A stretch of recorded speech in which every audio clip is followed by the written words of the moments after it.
Accused Eshwar Reddy.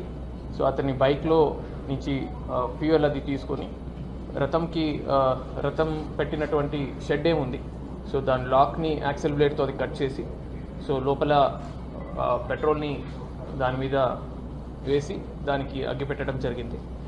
So as of now మనకు ఈశ్వర్ రెడ్డిని arrest చేస్తున్నాము.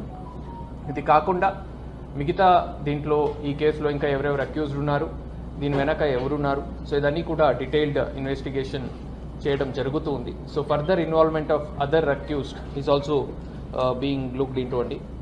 సో అక్యూజ్డ్కి మళ్ళీ మనము పోలీస్ కస్టడీకి తీసుకుంటూ ఇంకా ఫర్దర్ ఇన్వెస్టిగేషన్లో మనం ఆయన్ని ఇంట్రోగేట్ చేయడం జరుగుతుంది. సో దీంట్లో మనం చూసినట్టయితే ఎవరు ఈశ్వర్ రెడ్డి ఉన్నారు, వీళ్ళు వైఎస్ఆర్ కాంగ్రెస్ పార్టీకి చెందిన కార్యకర్తలాగా మనకు తెలిసి వచ్చినారు.